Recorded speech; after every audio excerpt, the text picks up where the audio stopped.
Bismillahirrahmanirrahim. Kita disebut sebagai perhiasan, Masya Allah ya, yang indah, yang cantik.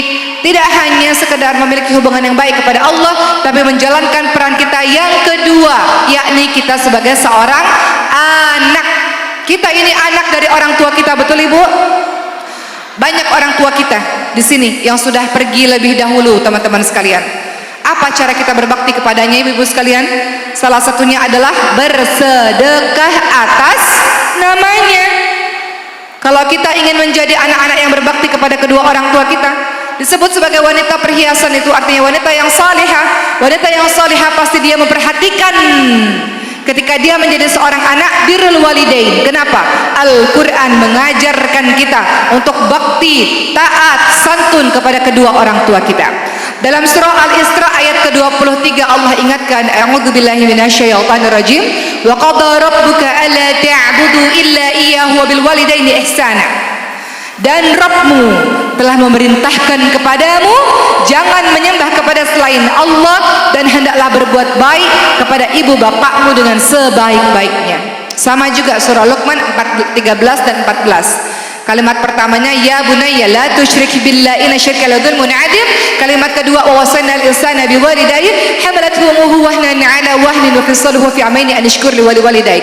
Anakku sayang, kata Luqmanul Hakim, jangan menyekutukan Allah, jangan minta tolong kepada selain Allah, jangan bersandar kepada selain Allah. Perbuatan yang demikian sebuah kezaliman yang besar. Dan berbuat baik pada ibu bapak, khususnya pada ibu yang ketika mengandung dalam keadaan berat bertambah-tambah, susah.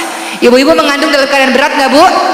Wahnan ala wahnin, yang namanya mengandung bagi sebagian besar orang dalam keadaan lemah bertambah-tambah. Maka kita diminta untuk wanita-wanita yang salihah, orang-orang yang beriman, untuk mudah bagimu baik pada orang lain, tapi nggak semua orang bisa baik kepada orang-orang di rumah, betul Bu? Kenapa? Kenapa Rasul katakan kita harus baik pada ibu bapak? Orang terbaik adalah orang yang paling baik di rumahnya, paling baik bersama dengan anggota keluarganya. Kenapa? Mudah bagi kita berbuat baik pada orang lain, karena kalau kita berbuat buruk kita dimusuhi. Tapi orang-orang di rumah kalau kita berbuat buruk, mereka tetap terus bisa memaafkan kita. Kadang-kadang di antara kita berbuat suka-suka di rumah, padahal Masya Allah agama ini mengajarkan engkau kalau melihat orang itu baik atau tidak, lihat bagaimana perilakunya dengan orang tuanya, perilakunya dengan istrinya, perilakunya dengan keluarganya. Karena itu orang-orang terdekat yang paling tahu siapa sesungguhnya dirinya itu. Betul Ibu-ibu sekalian? Mudah bagi kita baik kepada pejabat tertentu, kepada bos, kepada atasan, mudah. Karena kalau nggak dipecat kita. Tapi bagi kita kadang-kadang kita menyepelekan orang-orang di rumah yang harusnya kita berbuat baik kepada mereka, diutamakan. Apalagi kepada kedua orang tua kita. Apapun yang dilakukan orang tua kita, kita tidak pernah ada di muka bumi ini tanpa mereka.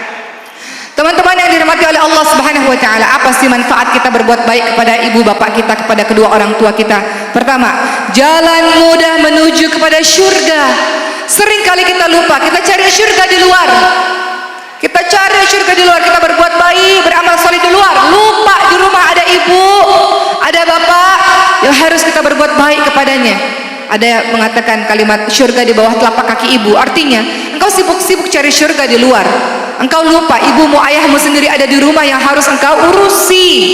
Makanya ketika ada seorang yang berkata, ya Rasul, saya mau berjihad fi sabilillah, mau ikut ke medan perang, kata Rasul, engkau punya orang tua di rumah? Punya ya Rasul. Pulang ke rumah berbakti kepada kedua orang tuamu, itulah ladang jihadmu. Begitu teman-teman sekalian. Kadang-kadang kita lupa, kita sibuk berbuat banyak baik kepada orang lain sana sini, kita lupa dengan orang tua kita.